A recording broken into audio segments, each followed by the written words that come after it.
열왕기상 19장 9절에서 18절까지 말씀입니다.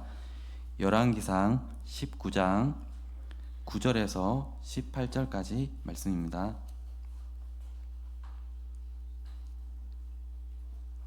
열왕기상 19장 9절에서 18절까지 말씀을 교독해서 읽고 마지막 18절 말씀은 합독하겠습니다. 엘리야가 그곳 굴에 들어가 거기서 머물더니 여호와의 말씀이 그에게 임하여 이르시되 엘리야야 내가 어찌하여 여기 있느냐. 하나님 여호와께 열심히 유별하오니 이는 이스라엘 자손이 주의 언약을 버리고 주의 제단을 헐며 칼로 주의 선지자들을 죽였음이오며 오직 나만 남았거늘 그들이 내 생명을 찾아 빼앗으려 하나이다. 여호와께서 이르시되 너는 나가서 여호와 앞에서 산에 서라 하시더니 여호와께서 지나가시는데 여호와 앞에 크고 강한 바람이 산을 가르고 바위를 부수나 바람 가운데 여호와께서 계시지 아니하며 바람 후에 지진이 있으나 지진 가운데에도 여호와께서 계시지 아니하며 또 지진 후에 불이 있으나 불 가운데에도 여호와께서 계시지 아니하더니 불 후에 세미한 소리가 있는지라. 엘리야가 듣고 겉옷으로 얼굴을 가리고 나가 굴러기에 섬에 소리가 그에게 임하여 이르시되 엘리야야 내가 어찌하여 여기 있느냐. 그가 대답하되 내가 만군의 하나님 여호와께 열심히 유별하오니 이는 이스라엘 자손이 주의 언약을 버리고 주의 제단을 헐며 칼로 주의 선지자들 죽였음이오며 오직 나만 남았거늘 그들이 내 생명을 찾아 빼앗으려 하나이다. 여호와께서 그에게 이르시되 너는 내 길을 돌이켜 광야를 통하여 다메섹에 가서 이르거든 하사엘에게 기름을 부어 아람의 왕이 되게 하고 너는 또 님시의 아들 예후에게 기름을 부어 이스라엘의 왕이 되게 하고 또 아벨무홀라 사바스의 아들 엘리사에게 기름을 부어 너를 대신하여 선지자가 되게 하라. 하사엘의 칼을 피하는 자를 예후가 죽일 것이요 예후의 칼을 피하는 자를 엘리사가 죽이리라. 그러나 내가 이스라엘 가운데에 7,000명을 남기리니 다 바알에게 무릎을 꿇지 아니하고 다 바알에게 입맞추지 아니한 자니라. 아멘. 사람은 꿈을 꾸는 존재입니다. 특별히 성공을 꿈꾸죠. 누구든지 실패를 꿈꾸는 사람은 없을 겁니다. 그럼 이런 질문을 할 수 있는데요. 무엇이 성공이고 무엇이 실패인가요? 어떤 사람이 성공한 삶을 산 것이고 어떤 사람이 실패한 삶을 산 걸까요? 그리고 성공과 이 실패를 구분하는 기준은 무엇인가요? 이런 질문을 할 수 있는데요. 이런 질문에 대해서 세상은 이렇게 이제 대답하죠. 세상이 말하는 성공 기준은 두 가지로 요약할 수 있는데 성과주의 그리고 능력주의입니다. 성과주의는 말 그대로 어떤 사람이 성과를 이렇게 내면 성공한 사람이야. 성과를 잘 내지 못하면 좀 실패한 사람이야. 능력주의도 이 사람이 어떤 가지고 있는 능력에 따라서 차등적으로 대우한다는 거죠. 그러니까 세상은 성과주의, 능력주의로 이제 성공에 대해서 말을 합니다. 물론 노력해서 땀을 흘리고 그리고 열매를 맺는 것, 어떤 성과를 내고 능력이 점점 향상되는 것, 이것 자체가 잘못된 것은 아닙니다. 이것은 사실 성경적이고 또 하나님이 제정하신 원리이기도 합니다. 그렇다면 세상이 말하는 성과주의, 능력주의와 그리고 성경의 기준은 무엇이 다른 걸까요? 달란트 비유가 있는데요. 달란트 비유를 보면은 세상과 그리고 하나님의 평가 기준이 다르다라는 것을 알 수 있습니다. 우리가 익히 알듯이 달란트 비유에는 세 사람이 등장하죠. 1달란트 받은 자, 그리고 2달란트 받은 사람, 또 5달란트 받은 사람이 나옵니다. 1달란트 받은 사람은 그냥 숨겨두었어요. 그대로 1달란트가 되고 2달란트, 5달란트 받은 사람은 이제 장사를 해서 각각 2달란트 또 5달란트를 남기는데요. 그러면 2달란트 받은 사람은 총 몇 달란트일까요? 네, 갑자기 수학 시간이 됐죠. 네, 4달란트입니다. 그리고 5달란트 받은 사람은 장사해서 또 올라갔으니까 총 10이죠. 근데 세상의 평가 기준으로 이들을 평가한다면 누가 가장 성공한 사람일까요? 10달란트죠. 10달란트가 가장 많이 남겼으니까 너가 제일 성공했어 이렇게 말합니다. 그러니까 세상은 결과만을 본다는 거예요. 결과가 10달란트가 가장 많으니까 당신이 가장 성공한 사람입니다라고 말하겠죠. 그런데 이 달란트 비유를 보면은 이 하나님의 마음이 담겨 있는데 하나님은 5달란트 그리고 2달란트 받은 사람을 똑같이 칭찬하시죠. 문구 하나 틀리지 않고 똑같이 칭찬하십니다. 이 말은 하나님은 과정을 보시겠다는 거예요. 과정을 중요하게 생각한다는 겁니다. 마태복음 25장 21절과 23절 말씀에 이렇게 말씀하시는데요. 잘하였도다 착하고 충성된 종아 내가 적은 일에 충성하였음에 내가 많은 것을 내게 맡기리니 내 주인의 즐거움에 참여할지어다. 그러니까 5달란트, 2달란트 받은 사람을 똑같이 칭찬하신다는 거예요. 세상은 결과를 봅니다. 하지만 하나님은 과정을 보십니다. 저는 하나님의 시선으로 우리가 우리 스스로를 그리고 또 주변을 바라볼 수 있기를 소망합니다. 그런데 하나님의 시선으로 늘 우리가 나 자신과 그리고 또 주변을 바라볼 수 있으면 참 좋을 텐데 우리는 한계가 있습니다. 우리는 이 세상 속에 살아가기 때문에 나도 모르는 사이에 때로는 내가 원하지 않지만 세상의 기준이 스며들어요. 그래서 나도 모르는 사이에 세상의 기준으로 나 자신을 바라보고 세상의 기준으로 다른 사람을 평가할 때가 있다라는 것입니다.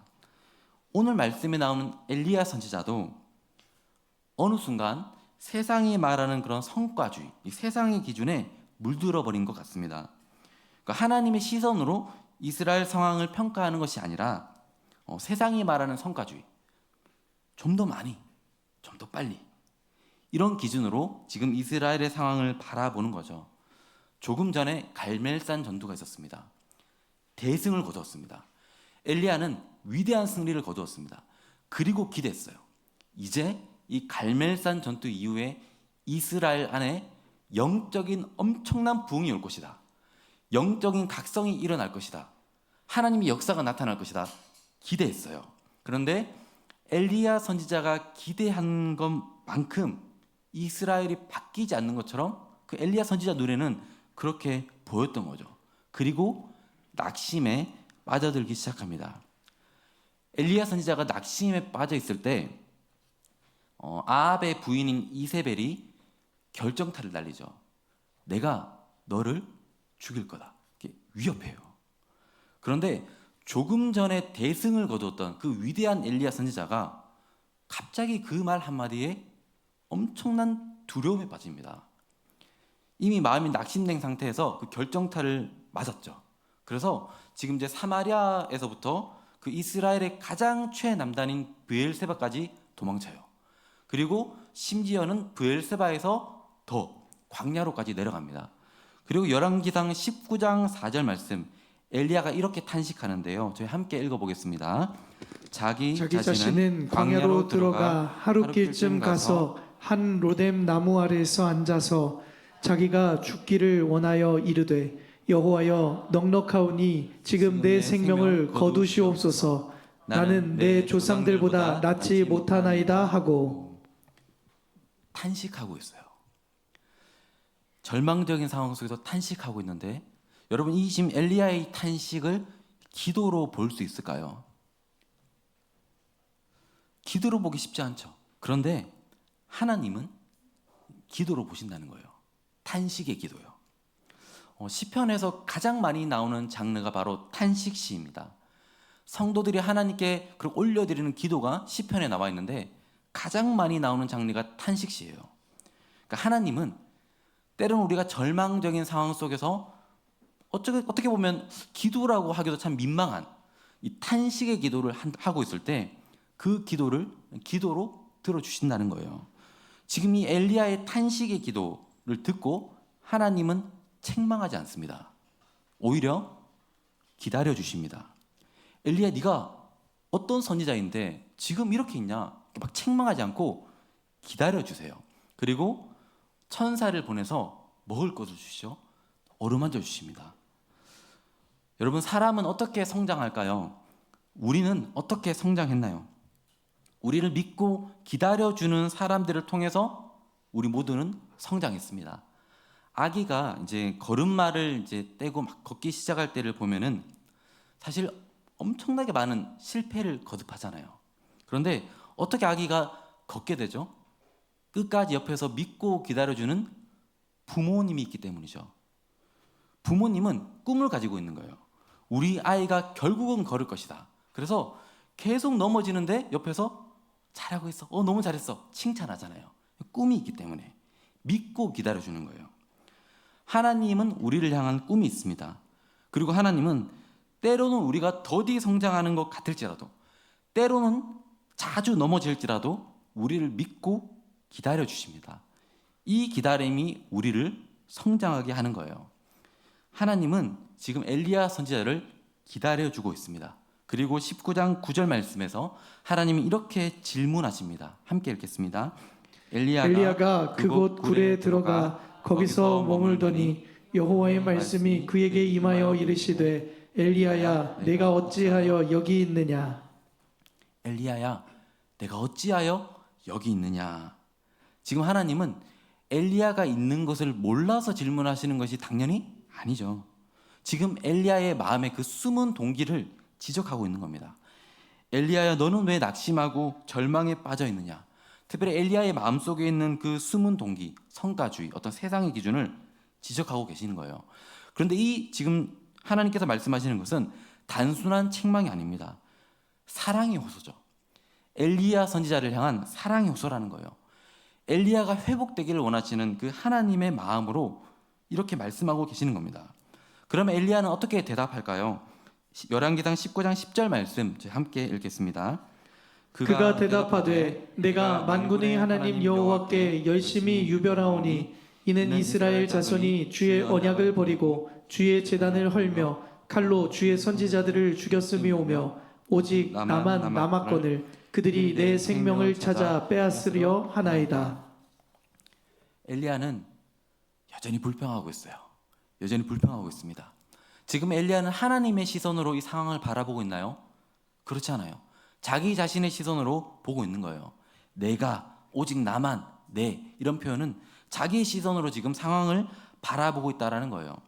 그렇다면 지금 엘리야가 바라보고 있는 어떤 상황들, 정말 엘리야가 지금 보고 있는 것처럼 갈멜산 전투 이후에 이스라엘은 변하지 않았을까요? 이스라엘 안에 어떤 영적인 그런 움직임들이 일어나지 않았을까요? 그렇지 않습니다. 이스라엘 안에는 변화가 일어나기 시작했어요. 갈멜산 전투 후에 이스라엘 백성들이 이제 주님께로 돌아오기 시작하는데 이스라엘 백성들이 먼저 이렇게 고백하죠. 여호와 그는 하나님이시로다. 여호와 그는 하나님이시로다. 하나님을 향한 그런 어떤 영적인 눈이 아주 희미하지만 점점 뜨여지기 시작한다는 것을 볼 수 있습니다. 그리고 엘리야가 갈멜산에서 제단을 쌓고 12돌을 세울 때 이스라엘 백성들도 함께 도왔어요. 그리고 이스라엘 백성들은 이 바알의 선지자를 잡고 또 기손 시내로 데려가서 죽일 때 함께 했습니다. 엘리야의 기준에 미치지 못했던 것일 뿐이에요. 엘리야는 좀 더 많은 성과, 하나님 조금만 더 도와주시면 놀라운 영적인 변화들이 일어날 텐데 왜 도와주지 않으시나요?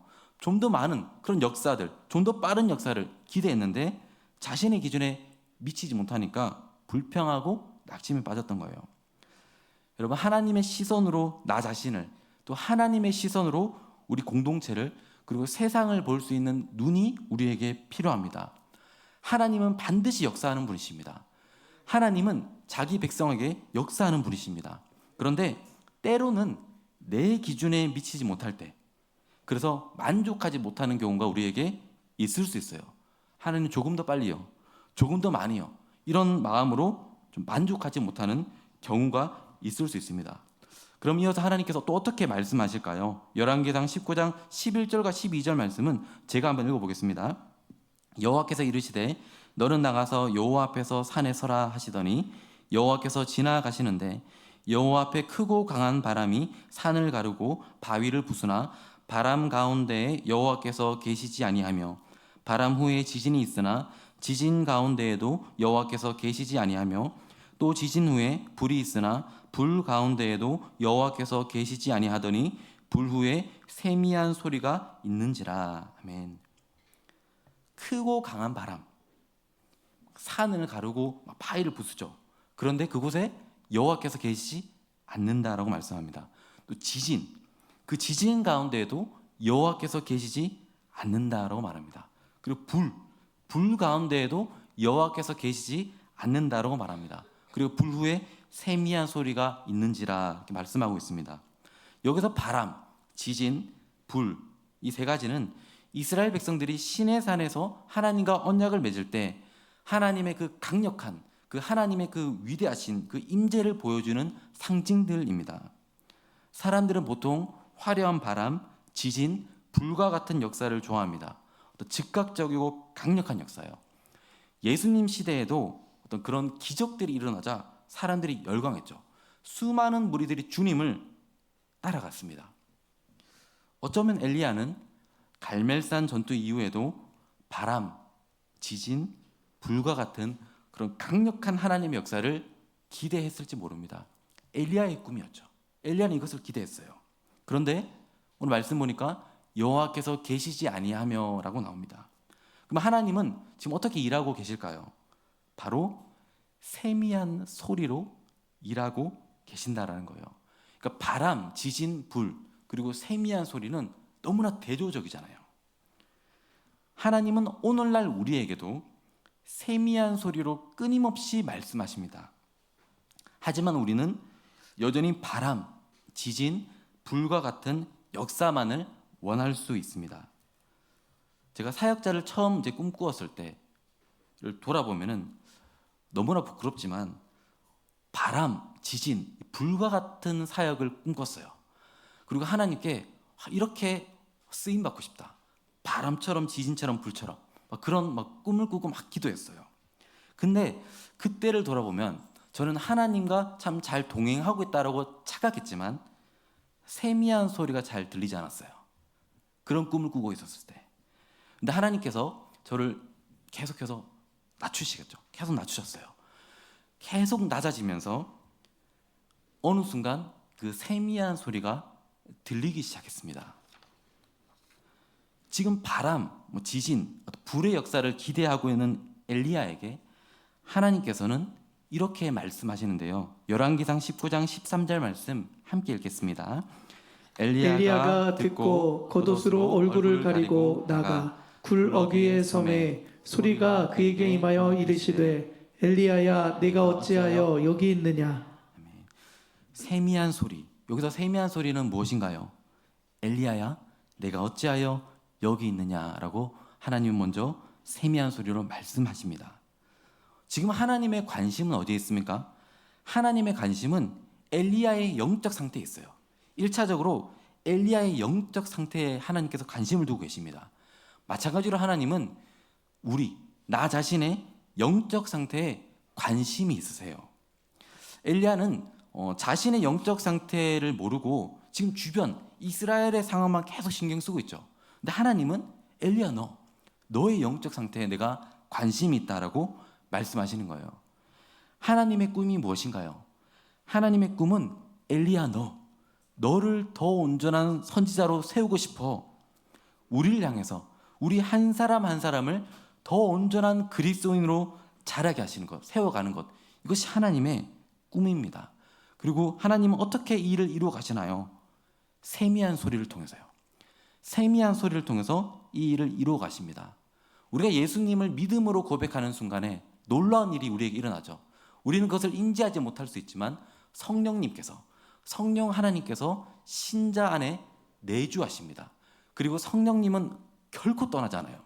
그리고 성령님은 우리 안에서, 신자 안에서 하나님 말씀을 통해서 끊임없이 말씀하십니다. 세미한 소리로요. 여기서 왜 세미한 소리, 세미하다라고 표현하고 있는 걸까요? 우리가 분주한 상황들, 많은 사역들, 아니면 어떤 분주한 마음들 있을 때는 이 세미한 소리가 잘 들리지 않아요. 그런데 분주한 마음을 내려놓고 고요한 시간, 또 고요한 장소에서 세미한 소리로 우리를 만나시고 우리에게 말씀하기 원하시는 그 하나님 바라보고 교제하면 그 소리가 들린다라는 거죠.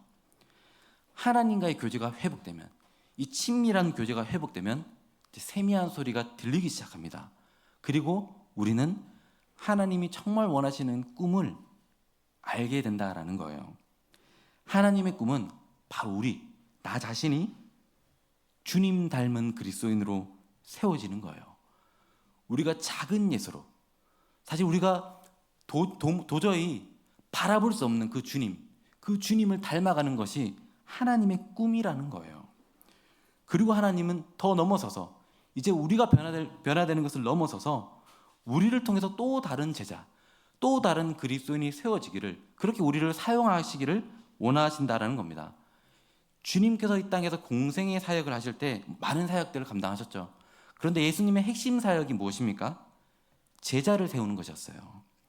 무리를 위한 사역도 하셨습니다. 수많은 사람들을 고치기도 하셨습니다. 하지만 주님의 핵심 사역은 제자, 사람을 세우는 것이었어요. 하지만 주님과 함께했던 제자들의 마음은 좀 달랐죠. 주님이 십자가에 달리시기 전까지 제자들은 어떤 화려한 기적들, 높은 자리에 오르는 것을 꿈꿨어요. 제자들의 꿈이었어요.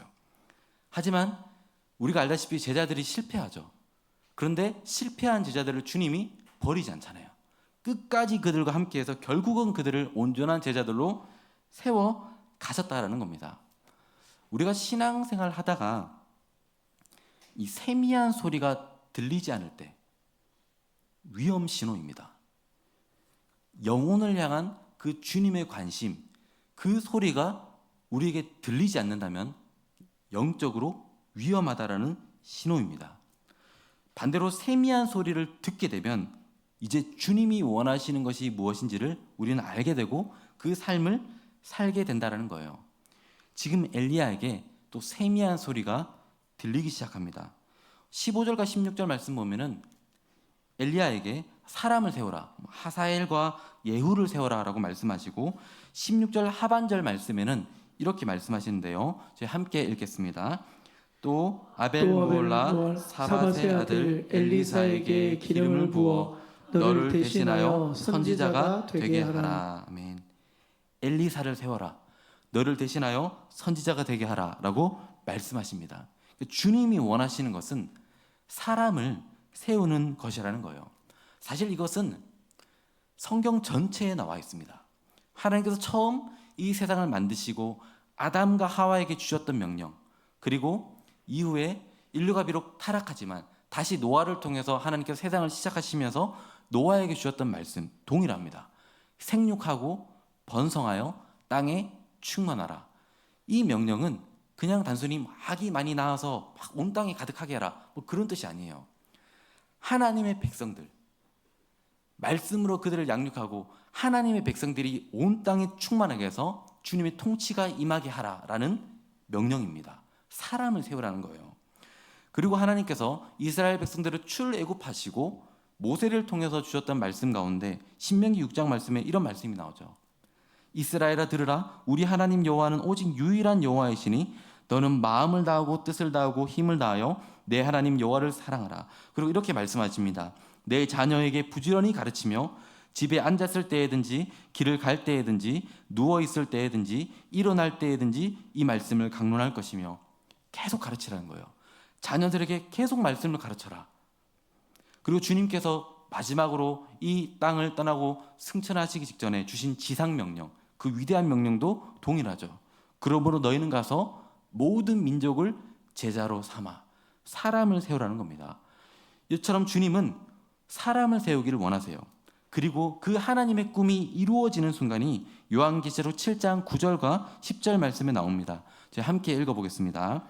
이 일 후에 내가 보니 각 나라와 족속과 백성과 방언에서 아무도 능히 셀 수 없는 큰 무리가 나와 흰 옷을 입고 손에 종려가지를 들고 보좌 앞과 어린 양 앞에 서서 큰 소리로 외쳐 이르되 구원하심이 보좌에 앉으신 우리 하나님과 어린 양에게 있도다 하니. 아무도 능히 셀 수 없는 큰 무리, 아무도 능히 셀 수 없는 큰 무리가 하나님을 향해서 찬양하고 있는 장면입니다. 우리도 이 장면, 하나님의 꿈은 반드시 이루어질 거예요. 이 장면을 꿈꾸면서 하나님과 동일한 꿈을 우리도 꾸면서 우리의 삶의 자리에서 한 사람 한 사람을 세우는 삶을 살아가는 거예요.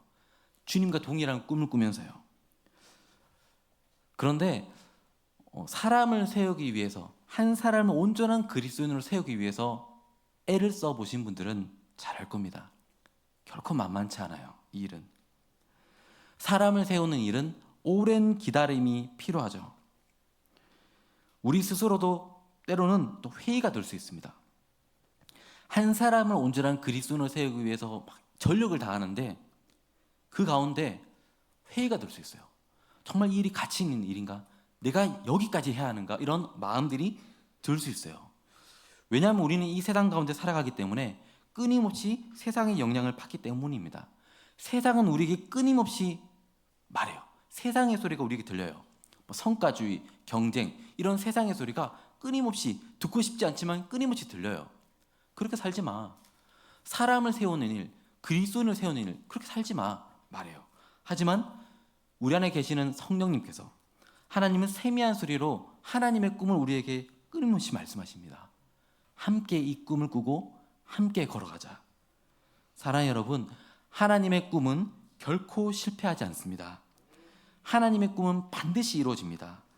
우리 열왕기상 19장 18절 말씀 함께 읽겠습니다. 그러나 내가 이스라엘 가운데에 7,000명을 남기리니 다 바알에게 무릎을 꿇지 아니하고 다 바알에게 입맞추지 아니한 자니라. 아멘. 주어가 무엇인가요? 내가. 하나님이 주어예요. 아합 왕 시대에 영적으로 너무나 어두운 시대 가운데 하나님께서 일하고 계셨다는 거예요. 7,000명을 남겨두었다. 엘리야야, 말씀하시는 겁니다. 사랑하는 여러분, 하나님의 꿈은 하나님으로부터, 또 하나님에 의해서, 그리고 하나님께서 반드시 성취하십니다. 그리고 우리는 그 꿈에 동참하는 거예요. 하나님이 주체시고 우리는 동참하는 겁니다. 이제 말씀을 마무리하면서 하나님의 꿈을 꿈꾸면서 우리나라에 온 한 선교사님의 편지를 소개하고자 합니다. 루비 캔드릭이라고 하는 선교사님이신데요. 이분은 24살의 조선, 가장 열악한, 영적으로 너무나 어두웠던 이 조선 땅에 도착하셨어요. 24살에. 그리고 불과 9개월도 되지 않아서 25살의 젊은 나이에 세상을 떠나셨습니다. 아주 짧은 기간 사역했죠. 얼핏 보면 실패처럼 보기도 합니다. 하지만 결코 실패가 아니었어요. 이 루비 캔드릭 선교사님이 부모님께 쓴 편지가 있는데 제가 그 편지의 내용을 한번 읽어보겠습니다. 조선 땅에 오기 전 집들에 심었던 꽃이 활짝 폈다는 소식을 들었을 때 하루 종일 집 생각만 했습니다. 이곳은 참 아름다운 곳입니다. 선한 마음과 복음에 대한 열정으로 보아 아마 몇십 년이 지나면 이곳은 주님의 사랑이 넘치는 곳이 될 것 같습니다. 그러나 한편에서는 탄압이 점점 심해지고 있습니다. 그저께는 주님을 영접한 지 일주일도 안 된 서너 명이 끌려가 순교했고 토마스 선교사와 제임스 선교사도 순교했습니다. 본부에서는 철수하라고 했지만 대부분의 선교사는 그들이 전도한 조선인과 숨어서 예배를 드리고 있습니다. 오늘 밤은 유난히 고향으로 돌아가고 싶습니다. 일본 경찰이 외국인을 죽이고 기독교를 증오한다는 소문 때문에 부두에서 저를 끝까지 말리셨던 어머니의 얼굴이 자꾸 제 눈앞에 어른거립니다. 아버지, 어머니, 어쩌면 이 편지가 마지막일 수도 있습니다. 제가 이곳에 오기 전 뒷뜰에 심었던 한 알의 씨앗으로 이제 내년이면 온 동네가 꽃으로 가득하겠죠. 그리고 또 다른 씨앗을 만들겠죠. 저는 이곳에 작은 씨앗이 되기로 결심했습니다. 제가 씨앗이 돼 이 땅에 묻히게 됐을 때 조선 땅에는 많은 꽃이 피고 그들도 여러 나라에서 씨앗이 될 것입니다. 저는 이 땅에 저의 심장을 묻겠습니다. 이것은 조선에 대한 제 열정이 아니라 하나님께서 가지는 조선에 대한 열정이라는 것을 알게 됐습니다. 어머니, 아버지, 사랑합니다. 여러분, 루비 캔드릭 선교사님이 실패하지 않았어요. 비록 짧은 기간 사역했지만 실패하지 않았어요. 하나의 미랄이 되어 씨앗이 되어 그 선교사님이 뿌린 씨앗으로 인해서 그 열매가 바로 우리들 아닙니까? 하나님은 하나님의 꿈을 꾸는 자들을 오늘도 찾고 있습니다. 나와 함께 한 사람을 세울 자들, 나와 함께 교회를 세울 자들, 나와 함께 한 사람은 온전한 그리스도인을 세우기 위해 몸부림칠 자들을 찾고 있습니다. 그 하나님의 꿈이 우리의 꿈이 되길 원합니다. 하나님의 꿈이 우리의 꿈이 되길 원해요. 우리 이 고백을 담아서 함께 찬양할 텐데요, 찬양을 부르실 분들은 찬양하셔도 되고 또 기도하실 분들은 기도하셔도 됩니다. 그 하나님의 꿈이 나의 꿈이 되길 원합니다. 우리 소망하는 마음으로 함께 고백하겠습니다.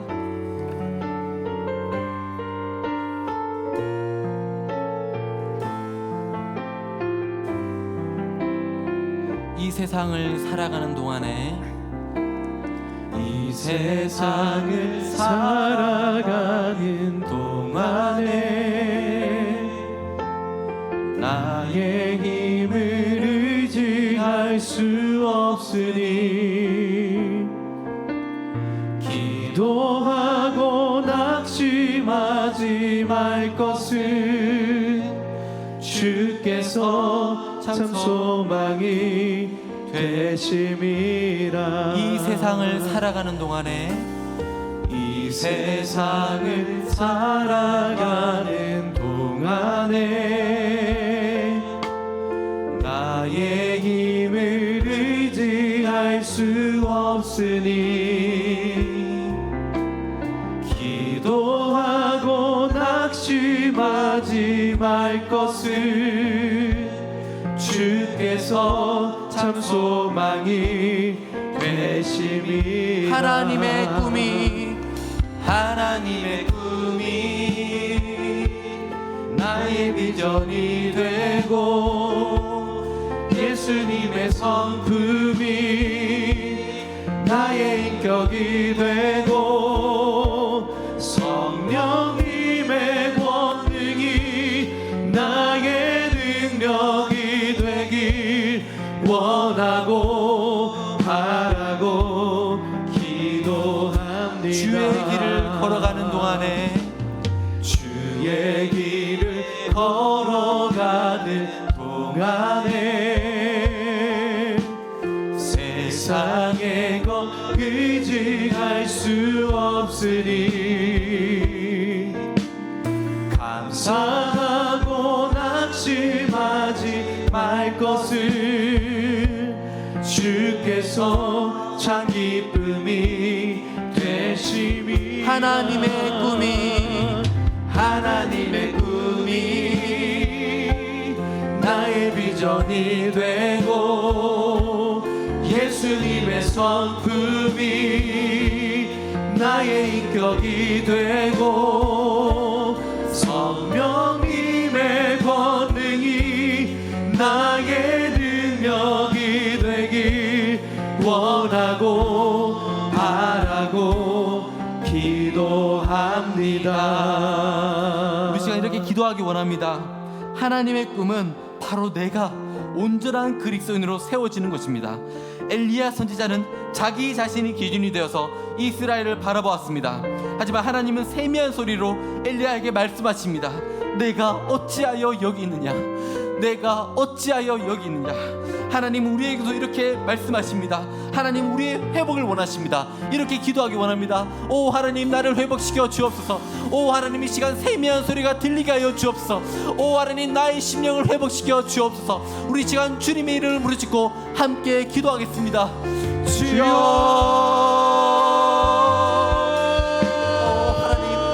하나님 우리에게 말씀하여 주옵소서.